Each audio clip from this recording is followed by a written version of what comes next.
মহা মহা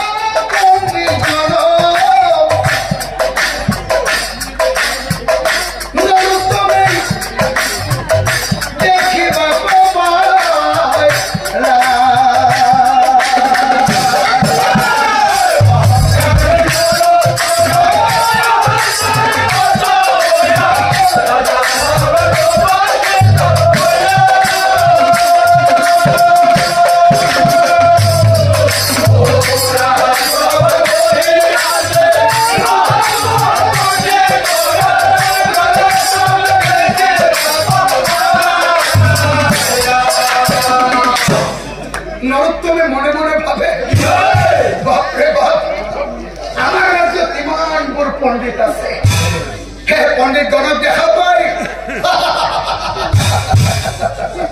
হারিয়ে উঠি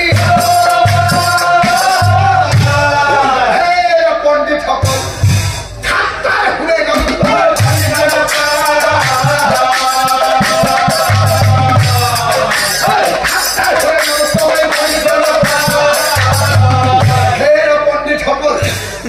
তোমাকে যে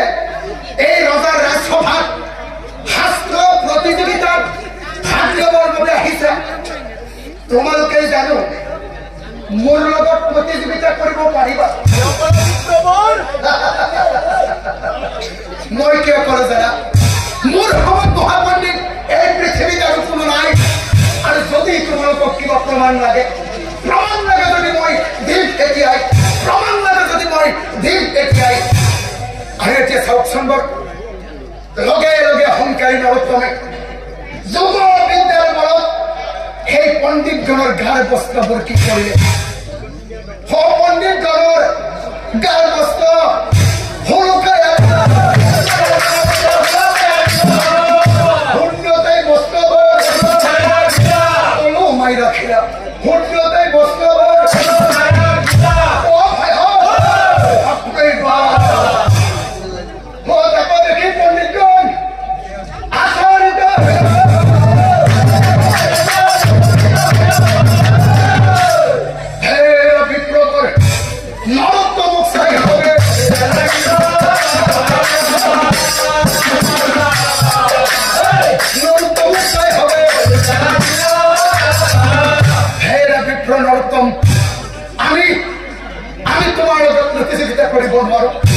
তুমি আমার গার বস্ত্র ঘুরাই দিয়া বিপ্রবর তুমি আমার গার বস্ত্র ঘুরাই দিয়া লগে লগে লগে লগে পণ্ডিত সকলে লগ লাগি এইবার রজার ফালে চাই করছি মহারাজ মহারাজ আমি এই নরোত্তম বিপ্রর লগত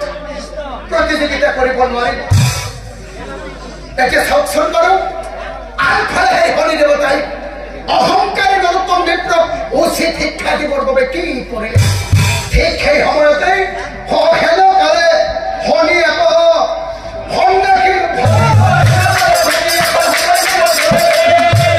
ৰাজসভালৈ চলি যায়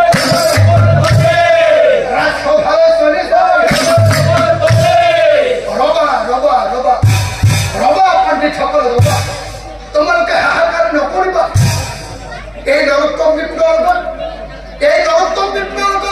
প্ৰতিযোগিতা মই কৰিম তোমালোকে মাত্ৰ দুই চকুৰে চাই থাকা আৰু বিপ্ৰ নৰোত্তম তুমি কি কৰা তুমি এই পৃথিৱীৰ ভিতৰতে শ্ৰেষ্ঠ পণ্ডিত হে বিপ্ৰ নৰোত্তম তুমি কি বাহাদুৰি কৰি কোৱা নিজকে এই পৃথিৱীৰ ভিতৰতে এজন শ্ৰেষ্ঠ পণ্ডিত বুলি শুনা বিপ্ৰ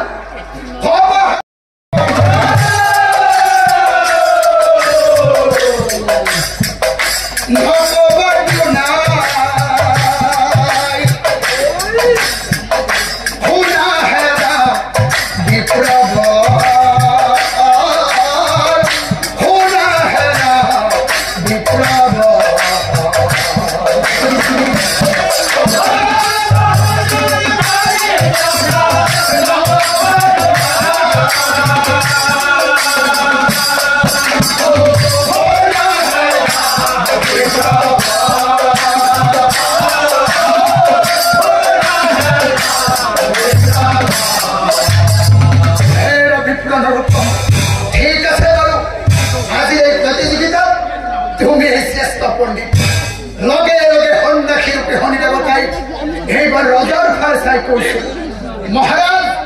মহারাজ মোর তিনিটা প্রশ্ন আছে মহারাজ আর এই প্রশ্ন তিনিটার উত্তর যদি এই নরোত্তম বিপ্রই রাজসভার মধ্যে দিব পারে তাহলে আজির এই হাসপা প্রতিযোগিতা এই নরোত্তম বিপ্রই শ্রেষ্ঠ পণ্ডিত হব এই কথা শুনি নরোত্তমে হারিবে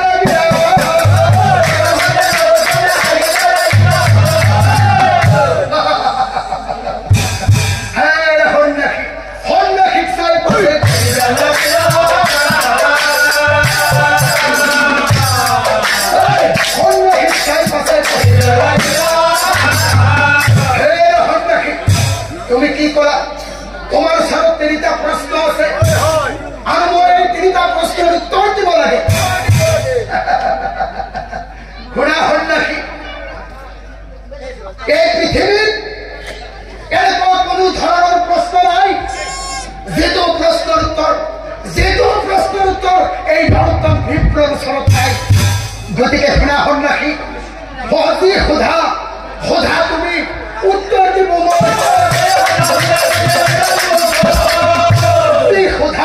খোধা তুমি উত্তর দিব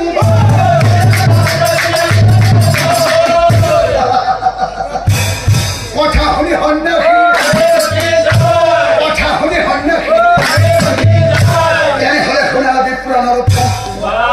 মোর তিনিটা প্রশ্নের ভিতৰত প্ৰথম প্ৰশ্নটো শুনা। মোৰ প্ৰথম প্ৰশ্নটো হল এই মনুষ্যসকলৰ জীৱনত ধৰ্ম স্বৰ্গ আৰু তপস্যা কি বস্তু, এইটো মোৰ প্ৰথম প্ৰশ্ন। এতিয়া শুনা মোৰ দ্বিতীয় প্ৰশ্নটো হল এই পৃথিবীৰ প্ৰত্যেকজন মনুষ্যৰ জীবনতে প্ৰতিদিনে পালন কৰবলগীয়া 5খন মহাযজ্ঞ আছে। এই মহাযজ্ঞ 5খন বাৰু কি এইটো মোৰ দ্বিতীয় প্ৰশ্ন। এতিয়া শুনা মোৰ তৃতীয় প্ৰশ্ন। মোৰ তৃতীয় প্ৰশ্নটো হল এই পৃথিবীৰ ভিতৰত আটাইতকৈ নিকৃষ্ট আৰু দুৰ্বল হে বিপ্ৰ নৰোত্তম, তুমি তো নিজেই কৈছিলা তুমি এই পৃথিবীৰ ভিতৰতে শ্ৰেষ্ঠ পণ্ডিত। দিয়া বিপ্ৰ মোৰ তিনি প্ৰশ্নেৰ উত্তৰ দিয়া। হে প্ৰশ্ন শুনি নৰোত্তম মৌন হয় কি উত্তর দিব?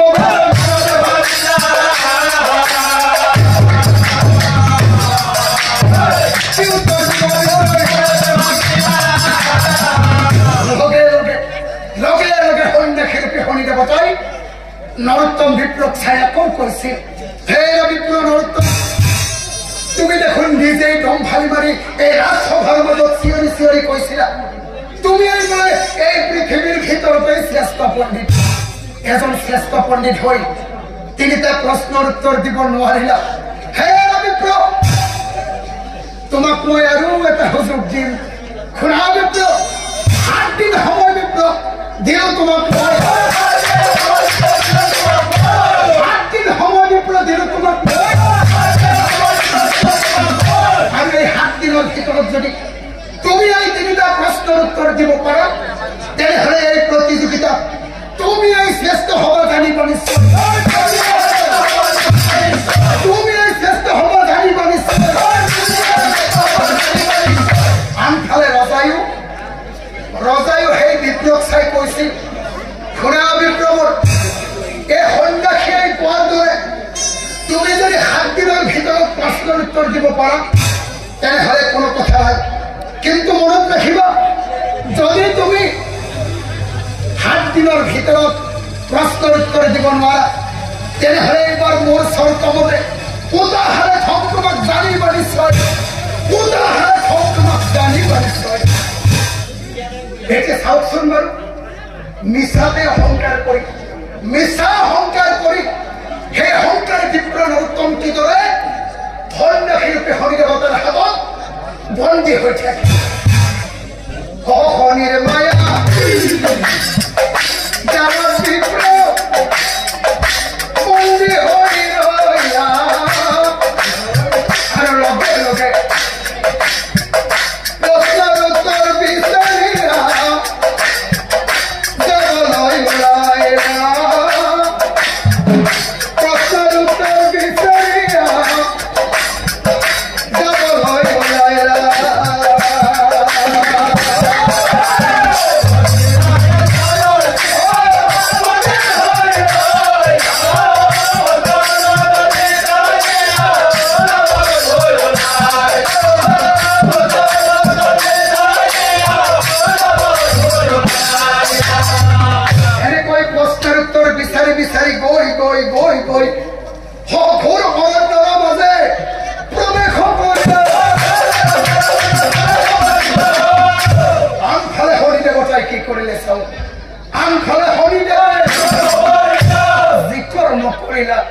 আনফলে হনি দেবে আনফলে হনি দেবতাই কি করিলে মায়া করে হনি এক শিকারীর উপর হইলা মায়া করে হনি এক শিকারীর উপর হইলা যিখন অৰণ্যৰ মাজেৰে নৰোত্তম বিপ্ৰ গৈ আছিল সেই অৰণ্যৰ মাজত হনি ৰখি থাকিলা এতিয়া চাওকচোন যিখিনি ঠাইত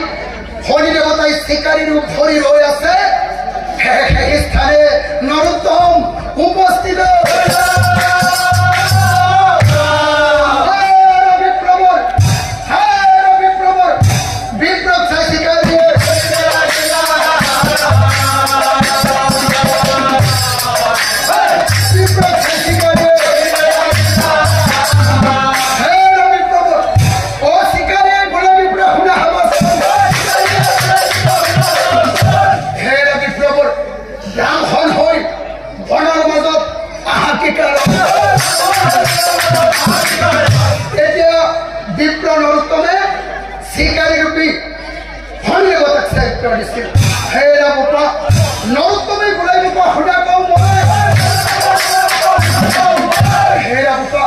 মোৰ ওচৰত তিনিটা প্ৰশ্ন আছে আৰু এই তিনি প্ৰশ্নৰ উত্তৰ বিচাৰি বিচাৰিহে মই এই অৰণ্যৰ মাজে মাজে আহিছো প্ৰশ্নৰ উত্তৰ বিচাৰি আহিল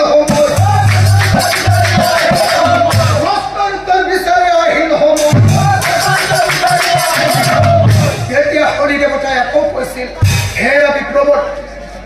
দেখাততো তোমাক এজন জ্ঞানী ব্ৰাহ্মণ যেন লাগিছে কিন্তু এজন জ্ঞানী ব্ৰাহ্মণ হৈ তিনিটা প্ৰশ্নৰ উত্তৰ বিচাৰি অৰণ্যৰ মাজলৈ আহিছা শুনা বিপ্ৰ তোমাক প্ৰশ্নৰ উত্তৰ লাগে নহয় তেনেহলে যোৱা যোৱা তুমি উত্তৰ দিশলৈ যোৱা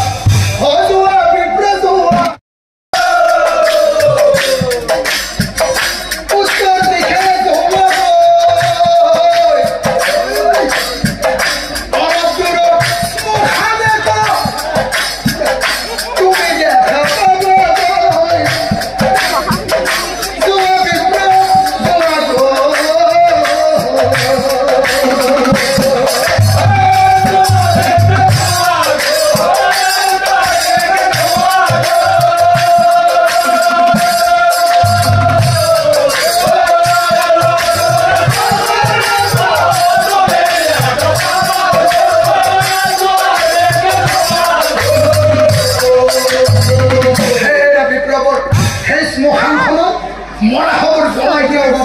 এজন চন্দালে বাস কৰে আৰু তোমাৰ যে সেই তিনিটা প্ৰশ্ন আছে সেই তোমাৰ তিনি প্ৰশ্ন সেই চন্দালে সুধিব মই তোমাক কথা দিলো উত্তৰ দিব চন্দালে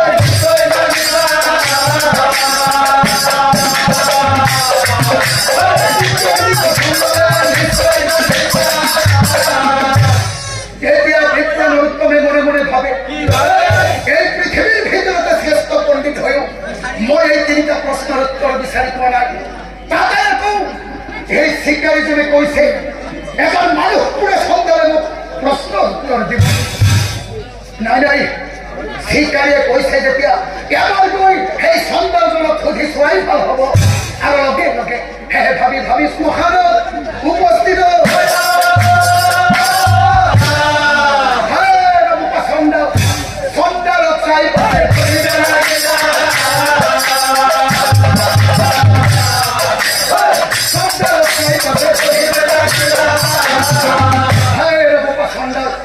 মই তোমাৰ এই শ্মশানখনলৈ কি কাৰণে আহিলো জানাব কোৱা তিনিটা প্ৰশ্নৰ উত্তৰ বিচাৰি আহিলো তোমাৰ ঠাই বিলম্ব নকৰি প্ৰশ্নৰ উত্তৰ মোক দিয়া এতিয়াই আৰু লগে লগে সেই চন্দাজনে অহংকাৰী বিপ্ৰ নৰোত্তমৰ মুখলৈ চাই উত্তৰ দিছিল বিপ্ৰবৰ প্ৰণাম বিপ্ৰবৰ চন্দালে বুলন্ত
পিতৃমাতৃ খাওয়া সুখা কৰা হলে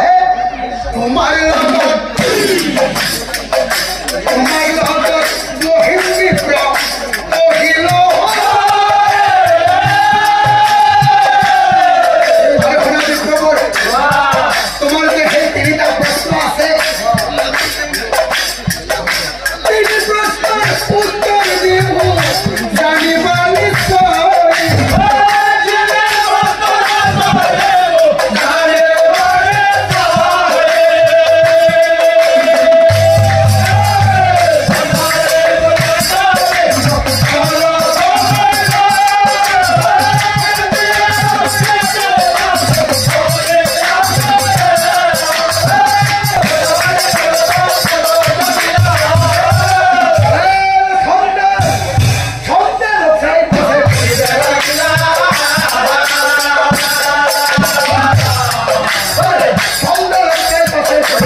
অহংকাৰী তীব্ৰ নৰোত্তমৰ মুখলৈ চাই পুনৰায় উত্তৰ দিছিল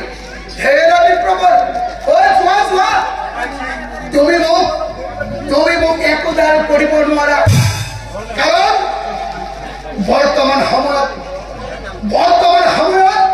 পিতৃ মাতৃ হৈছে মোৰ বাবে পৰম ধৰ্ম পিতৃ মাতৃৰ চৰণতেই মোৰ বাবে স্বৰ্গ আৰু পিতৃ মাতৃক সেৱা শুশ্ৰূষা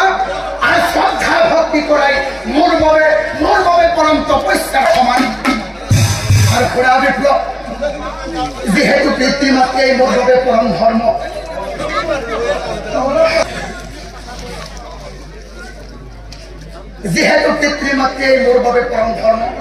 গতিকে মনত ৰাখিব পিতৃ মাতৃক সেৱা শুশ্ৰূষা কৰা হলেহে মই তোমাৰ প্ৰশ্নৰ উত্তৰ দিব পাৰিম আৰু যদি তোমাৰ উত্তৰ লাগে তুমি অকণমান বহা আৰু যদি নালাগে তেনেহলে তুমি যাবও পাৰা কি হেৰাতে অপমানৰ বিপ্ৰ উলটিয়া পুনৰাই স্বীকাৰ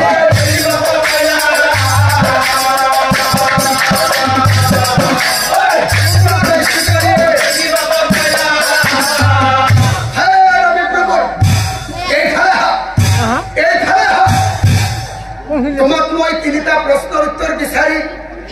সেই সন্দেহজনৰ ওচৰলৈ পঠাইছিলো নহয় তুমি তোমাৰ প্ৰশ্নৰ উত্তৰ বিচাৰি পালানে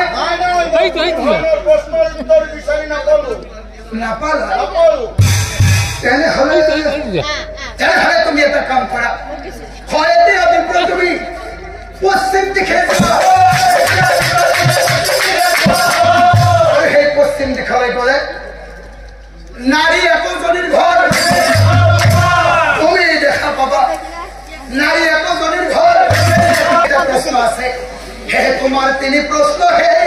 নারীজনী উত্তর দিব নারী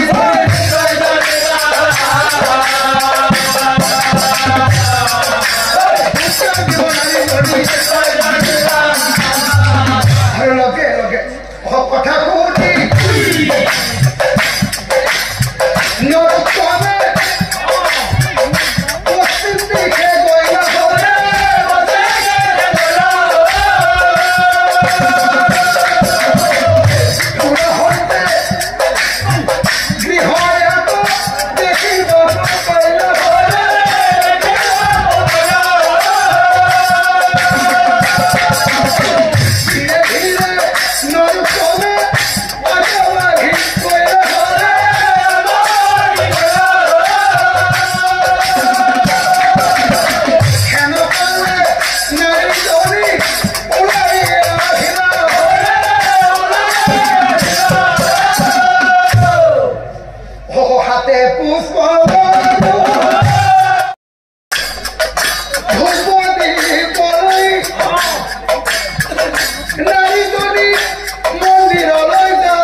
জানা হয় তিনিটা প্রশ্নের উত্তর বিচারি আহিলে তোমার ঠাই বিলম্বন করে প্রশ্নের উত্তর দিয়ে যেতে আই লগে লগে সেই নারীজনীয়ে বিপ্র নৰোত্তমৰ ফালে চাই উত্তৰ দিছিল হেৰা বিপ্ৰবৰ এতিয়া মই গুৰু সেৱা কৰিবৰ বাবে হৌ মন্দিৰলৈ যাম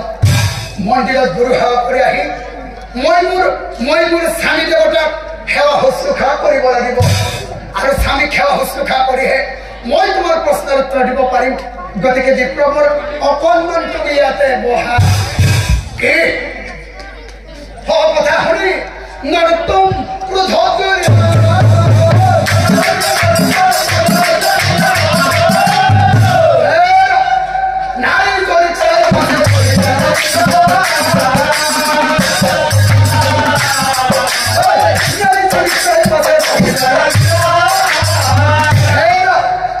তুমি কি কৰা তুমি মোক অপেক্ষা কৰিব লাগিলা মোক অপেক্ষা কৰিব লাগি তুমি মহা ভুল কৰিলা আৰু মনত দেখিবা এই ভুলৰ বাবে অভিশাপ দিব তোমাক নিশ্চয় জানিব লগে লগে সেই ধাৰ্মিক নাৰীজনীয়ে পুনৰাই নৰোত্তম বিপ্ৰৰ মুখলৈ চাই উত্তৰ দিছিল হেৰা বিপ্লৱৰ তুমি মোক অভিশাপ দিব নালাগে কাৰণ মই তোমাৰ তিনিটা প্ৰশ্নৰ উত্তৰ দিয়াৰ উপৰিও মোৰ জীৱনত দৈনিক আৰু বহুত কৰ্তব্য আছে অকল মোৰেই নহয় এই পৃথিৱীৰ প্ৰত্যেকজন মনুষ্যৰ জীৱনতে প্ৰতিদিনে পালন কৰিবলগীয়া 5খন মহাযজ্ঞ আছে আৰু এই 5খন মহাযজ্ঞৰ উপৰিও আমাৰ নাৰী জাতিৰ জীৱনত কিছুমান মূল মন্ত্ৰও আছে আৰু আমাৰ নাৰী জাতিৰ জীৱনত থকা মূল মন্ত্ৰৰ ভিতৰত প্ৰথম মূল মন্ত্ৰ হৈছে নিজৰ স্বামীক দেৱতাৰ দৰে ভক্তি কৰা একমনে প্ৰভুক স্তুতি কৰা সকলোৰে প্ৰতি সমান ভাৱ ৰখা আৰু পাৰিলে অতিথিকো সেৱা শুশ্ৰূষা কৰা এয়া হৈছে নাৰী জাতিৰ জীৱনৰ মূল মন্ত্ৰ হেৰা বিপ্লৱৰ যিহেতু নাৰীৰ জীৱনত স্বামীৰ পৰম ধৰ্ম গতিকে মনত ৰাখিবা স্বামীদেৱক সেৱা শুশ্ৰূষা কৰিহে মই তোমাৰ প্ৰশ্নৰ উত্তৰ দিম যদি তোমাক উত্তৰ লাগে বহা আৰু যদি নালাগে তেনেহ'লে তুমি যাবও পাৰা ৰাতে অকমানে বিপ্ৰ উৰা দিয়া আগফালে শুনা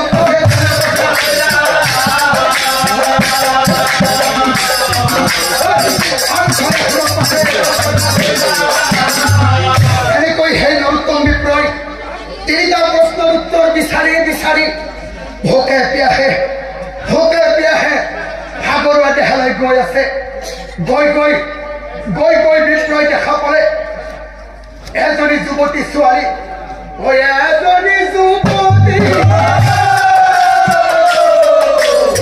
আৰু সেই যুৱতীজনীয়ে দৌৰি আছে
যে চাওকচোন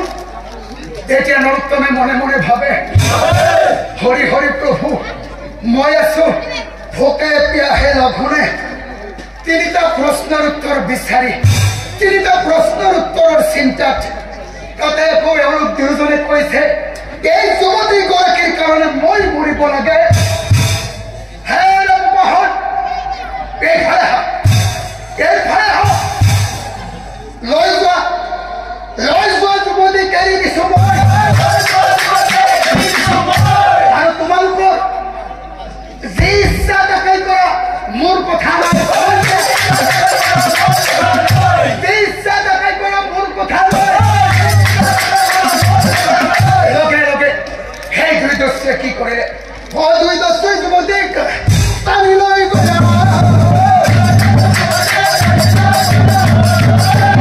আৰু লগে লগে সেই যুৱতীজনীয়ে কান্দি কান্দি যুৱতীয়ে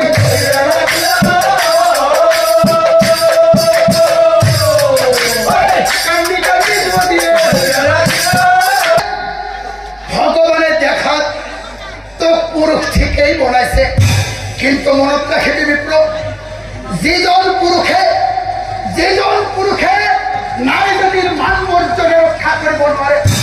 যিজন পুৰুষে নাৰী জাতিৰ সতীত্ব ৰক্ষা কৰিব নোৱাৰে সেইজন পুৰুষে হৈছে এই পৃথিৱীৰ ভিতৰতে আটাইতকৈ নিকৃষ্ট আৰু দুৰ্বল পুৰুষ এতিয়া চাওকচোন বাৰু সন্ন্যাসী ৰূপী শনি দেৱতাই সেই অহংকাৰী নৰোত্তম বিপ্লৱ তিনিটা প্ৰশ্ন দিছিল আৰু প্ৰথম প্ৰশ্নৰ উত্তৰটো সেই চন্দ্ৰজনে দিছিল দ্বিতীয় প্ৰশ্নৰ উত্তৰটো সেই ধাৰ্মিক নাৰীজনীয়ে দিছিল আৰু তৃতীয় প্ৰশ্নৰ উত্তৰটো সেই অসহায় যুৱতীগৰাকীয়ে নৰোত্তম বিপ্লৱ দিছিল সেই তিনি প্ৰশ্নৰ উত্তৰ বিপ্লৱ তিনিও দিছিল কিন্তু চাওকচোন প্ৰশ্নৰ উত্তৰ হাতৰ মুঠিত পায়ো নৰোত্তম বিপ্লৱে কিন্তু সেই তিনি প্ৰশ্নৰ উত্তৰ বুজি পোৱা নাছিল কাৰণ সেই সময়ত নৰোত্তম বিপ্লৱ অহংকাৰত অন্ধ হৈ আছিল আচল কথাটো হ'ল আমাৰ সমাজৰ অহংকাৰী মানুহবোৰে কোনোদিনে কেতিয়াও আনৰ ভাল কথা শুনিব নিবিচাৰে আৰু অহংকাৰী মানুহবোৰে কোনোদিনে নিজৰ বেয়া চৰিত্ৰটো লক্ষ্য নকৰে এয়া হৈছে অহংকাৰী মানুহবোৰৰ লক্ষণ আনফালে সেই বিপ্লৱৰো একেই দশা হৈছিল অহংকাৰী নৰোত্তমে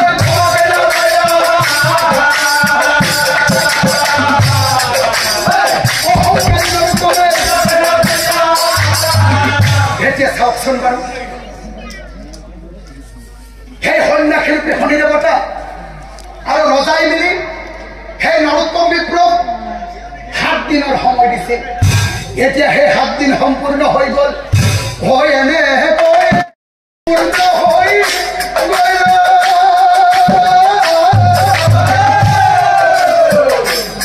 আনফালে ৰজাই কি কৰিছিল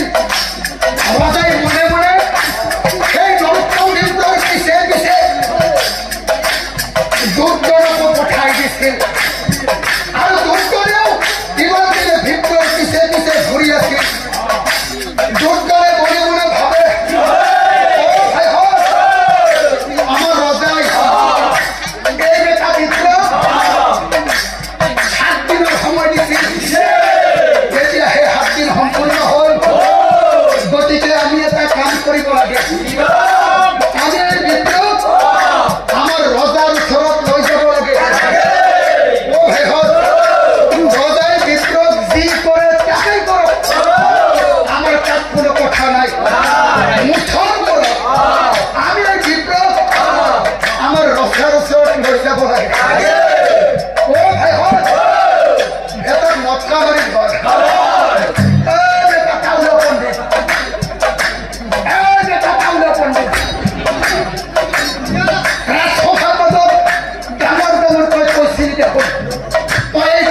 এই পৃথিৱীৰ ভিতৰতে শ্ৰেষ্ঠ পণ্ডিত এটা শ্ৰেষ্ঠ পণ্ডিত আজি ৰজাই পণ্ডিত বাহিৰ কৰি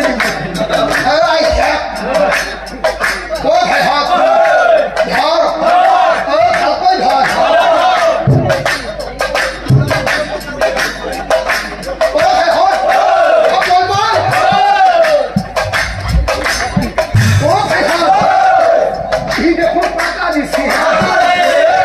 ও তো জানো নাকি বাসা পণ্ডিত তুই দেখে নেব আজ তো কানি থেকে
তোমাক তিনিটা প্রশ্ন দিয়া হয়েছিল আর এই তিনিটা প্রশ্নের উত্তর বিচারি আনার বাবে তোমাক 7 দিনের সময় দিয়া হয়েছিল এতিয়া কোন বাৰু তুমি তোমাৰ তিনিটা প্ৰশ্নেৰ উত্তৰ বিচাৰি পালানে নাই মহাৰাজ মই প্ৰশ্নেৰ উত্তৰ বিচাৰি না পালি দৰকাৰ লই যোৱা নৰ্তক পৰম নকৰিবা লই যোৱা নৰ্তক পৰম নকৰিবা আর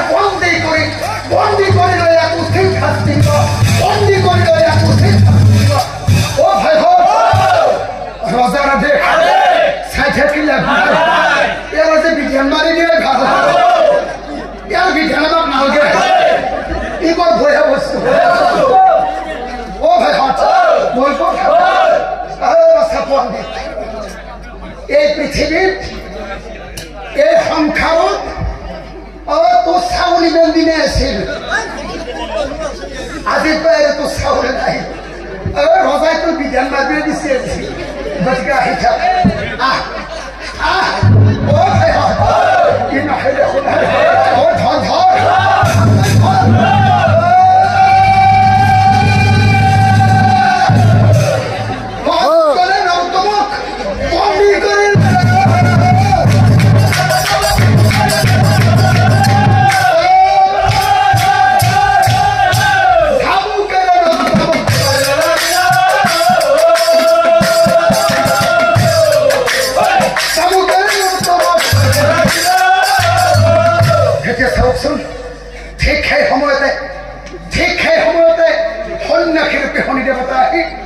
দুর্গণক চাই কৈছিল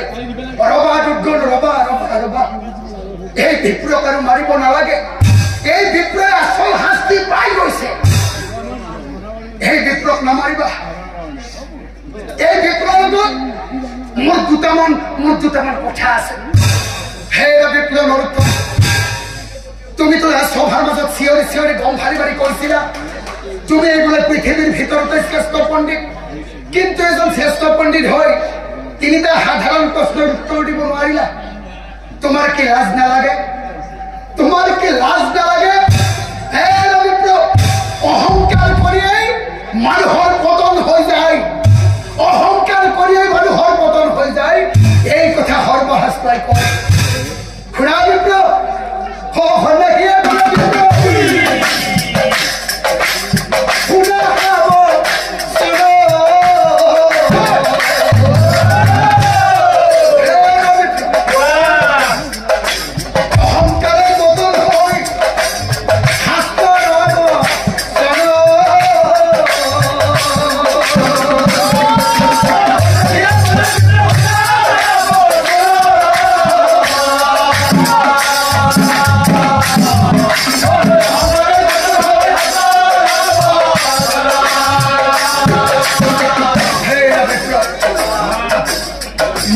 তিনিটা প্ৰশ্ন দিছিল।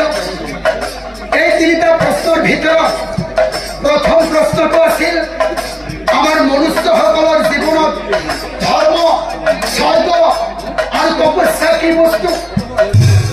এই প্ৰশ্নৰ উত্তৰটো তোমাক সেই চন্দ্ৰজনে দিছিল, কিন্তু বিপ্ৰ তোমাৰ এতিয়া মাতত নোসোমাল। শুনা বিপ্ৰ, সেই চন্দ্ৰজনে কি কৈছিল জানা? এই পৃথিৱীৰ প্ৰত্যেকজন সন্তানৰ বাবে, এই পৃথিৱীৰ প্ৰত্যেকজন সন্তানৰ বাবে পিতৃ আৰু মাতৃয়ে হৈছে পৰম ধৰ্ম। পিতৃ মাতৃৰ চৰণতে সন্তানৰ বাবে স্বৰ্গ, আৰু পিতৃ মাতৃক সেৱা শুশ্ৰূষা শ্ৰদ্ধা ভক্তি কৰাই হৈছে সন্তানৰ বাবে পৰম তপস্যাৰ সমান। হেৰা বিক্ৰ, পিতৃ মাতৃ জীয়াই থকালৈকে, পিতৃ মাতৃ জীয়াই থকালৈকে কোনো সন্তানেই মঠ মন্দিৰ তীৰ্থস্থানলৈ যাব নালাগে। ভগৱান ৰূপে পিতৃ মাতৃ প্ৰত্যেকৰে নিজৰ নিজৰ ঘৰত আছে। পিতৃ মাতৃক শ্ৰদ্ধা ভক্তি কৰিলেই সকলোবোৰ দেৱ দেৱতা নিজেই নিজেই সন্তুষ্ট হৈ যায়। এই কথা তুমি মনত ৰাখিবা আৰু তুমি সমাজত সকলোতে কৈ দিবা। হেৰা বিক্ৰমত এদিন ভগৱানে স্বয়ং নিজেই কৈছিল। কি কৈছিল জানা? যিবোৰ সন্তানে পিতৃ মাতৃক শ্ৰদ্ধা ভক্তি নকৰে, যিবোৰ সন্তানে পিতৃ মাতৃৰ লগত অন্যায় নকৰে, ভগৱানে কি কৈছে জানা? সেইবোৰ সন্তানৰ ভগৱানক ভক্তি কৰাৰ কোনো অধিকাৰ নাথাকে। ভগৱানে কৈছে তেনেবোৰ সন্তানৰ কোনো ধৰণৰ পূজা অৰ্চনা স্তুতি মিনতি ভগৱানে গ্ৰহণ নকৰে। এই কথা মনত ৰাখিবা আৰু তুমি কৈ দিবা সমাজত যে সন্তানৰ কাৰণে পিতৃ মাতৃ হৈছে একমাত্ৰ ভগৱান, যেতিয়ালৈকে পিতৃ মাতৃ জীয়াই থাকে। হেৰা বিপ্ৰ, মোৰ দ্বিতীয় প্ৰশ্নটো আছিল মনুষ্যৰ জীৱনত প্ৰতিদিনে পালন কৰিবলগীয়া মহাযজ্ঞ 5খন বাৰু কি কি? এই প্ৰশ্নৰ উত্তৰটো তোমাক সেই ধাৰ্মিক নাৰীজনীয়ে দিছিল, তুমি কিন্তু বুজি নাপালা। সেই নাৰীজনে কি কৈছিল জানা? এই পৃথিৱীৰ প্ৰত্যেকজন মনুষ্যৰ জীৱনত প্ৰতিদিনে পালন কৰিবলগীয়া মহাযজ্ঞ 5খনৰ ভিতৰত প্ৰথম মহাযজ্ঞখন হৈছে ব্ৰহ্মযজ্ঞ। এই ব্ৰহ্মযজ্ঞখন সম্পাদন কৰিবলৈ, পালন কৰিবলৈ কোনো ধৰণৰ ফুল নালাগে, কোনো ধৰণৰ দ্ৰব্য নালাগে, কোনো ধৰণৰ পূজাৰী নালাগে। আপুনি নিজেই এই যজ্ঞখন কৰিব পাৰে। কেনেকৈ কৰিব? ব্ৰহ্মপুৱাতে খোৱা পাতন পৰা উঠি সূৰ্যৰ ওপৰতে বহি একান্ত মনে পৰম ভক্তি কৰাই হৈছে ব্ৰহ্মযজ্ঞ। দ্বিতীয় যজ্ঞখন হৈছে দেৱযজ্ঞ। ৰাতিপুৱা শুই উঠি গা পা ধুই নিজৰ নিজৰ ইষ্ট দেৱতাজনক পূজা কৰাই হৈছে দেৱযজ্ঞ। তৃতীয়তে হৈছে পিতৃযজ্ঞ। নিজৰ নিজৰ পিতৃ মাতৃক শ্ৰদ্ধা ভক্তি কৰাই হৈছে পিতৃযজ্ঞ। চতুৰ্থতে নৃযজ্ঞ। এই যজ্ঞখন কি জানেনে বাৰু? আমাৰ প্ৰত্যেকৰে গৃহত দিনটোৰ যিকোনো সময়তে হয়তো কোনোবা অতিথি নহলে কোনোবা ভিক্ষাৰী আমাৰ ঘৰলৈ আহে। সেই ভিক্ষাৰীজনক কুব্যৱহাৰ নকৰি শুদ্ধ অন্তৰেৰে শুশ্ৰূষা কৰাই হৈছে নৃযজ্ঞ। আৰু একেবাৰে শেষৰ যজ্ঞ, পঞ্চমখন যজ্ঞ হৈছে ভূতযজ্ঞ। ভূত মানে প্ৰাণী, দেৱতা নহয়। এই ভূতযজ্ঞ কিয় পালন কৰিব লাগে? আমাৰ পৃথিৱীত যিমানবোৰ প্ৰাণী আছে, জীৱ আছে, সকলোৰে আত্মাতে ভগৱান পৰমেশ্বৰ বিৰাজমান হৈ আছে। গতিকে সকলোবোৰ প্ৰাণীকে মৰম আদৰ শ্ৰদ্ধা ভক্তি কৰাই হৈছে ভূতযজ্ঞ। এই পঞ্চযজ্ঞৰ উপৰিও সেই নাৰীজনীয়ে তোমাক মন্ত্ৰেৰ কথাও কৈছিল কি কৈছিল জানা নাৰী জাতিৰ মূল মন্ত্ৰেৰ ভিতৰত প্রথম মূল মন্ত্র হইছে নিজের স্বামীক শ্রদ্ধা ভক্তি করা হে রবীন্দ্র স্বামী যে সকালকে কোন মহিলায় মঠ মন্দির তীর্থস্থান জগন্নাথ হয়ে যাব নালাগে ভগবান যদি স্বামী দেবতা নিজের ঘর আছে স্বামী ভক্তি করলে সকল দেব দেবতা সন্তুষ্ট হয়ে যায় এই কথা মনত রাখিব হে রবীন্দ্রবর মোর তৃতীয় প্রশ্নটো আছিল এই পৃথিবীর ভিতৰত আটাইতকৈ নিকৃষ্ট দুৰ্বল পুৰুষ কোনজন এই প্ৰশ্নেৰ উত্তৰটো যুৱতীগৰাকীয়ে তোমাক দিছিল কি কৈছিল জানা যিজন পুৰুষে নাৰী জাতিৰ মান মৰ্যাদা ৰক্ষা কৰিব নোৱাৰে নাৰী জাতিৰ সতীত্ব ৰক্ষা কৰিব নোৱাৰে সেইজনে হৈছে এই পৃথিৱীৰ ভিতৰতে আটাইতকৈ নিকৃষ্ট আৰু দুৰ্বল পুৰুষ হে ৰবীন্দ্ৰবৰ এই তিনিওজনে তোমাক ইমান ধুনীয়াকৈ উত্তৰ দিয়াৰ পিছতো তুমি কি বুজি নাপালা জানা অহংকাৰে বিপ্ৰ তুমি অহংকাৰে বিপ্ৰ তুমি অন্ধ হৈ আছিলা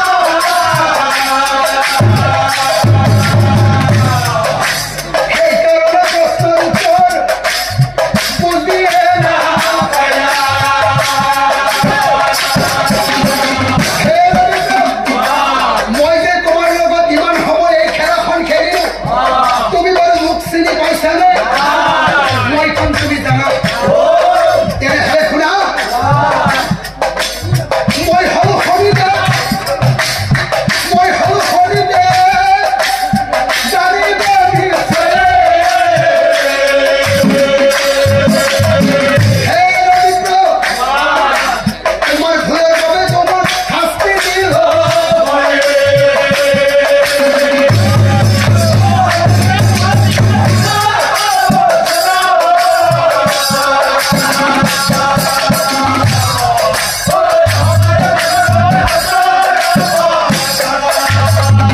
এই সকলোবোৰ কথা বুজি পাই নৰোত্তমে মনে মনে ভাবে হৰি হৰি প্ৰভু ইমানবোৰ বিদ্যা অৰ্জন কৰিও মই মোৰ ভগৱান তুল্য পিতৃ মাতৃক চিনি নাপালো মই মোৰ পিতৃ মাতৃক কু ব্যৱহাৰ কৰিলো হে ভগৱান আজিৰ পৰা এই সংসাৰত জীয়াই থকাৰ মোৰো কোনো অধিকাৰ নাই আজি ময়ো আজি আত্মহত্যা কৰি মৰি যাওঁ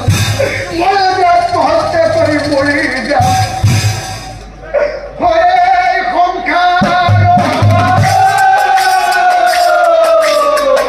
নাথাকো দিয়া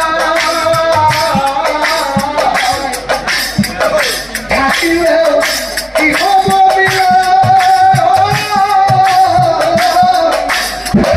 থাকিলেও কি হ'ব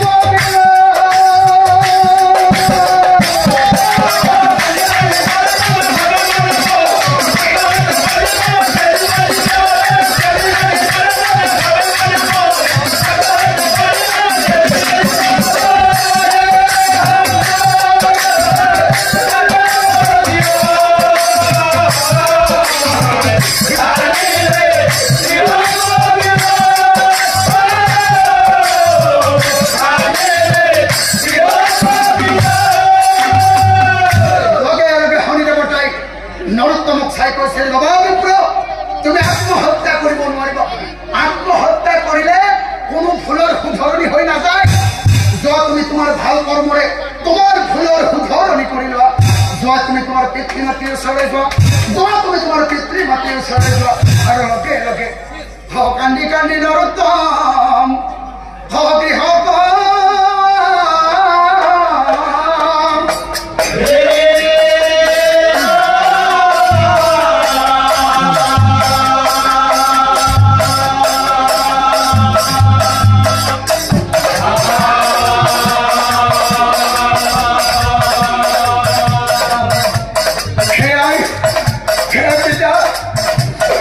মই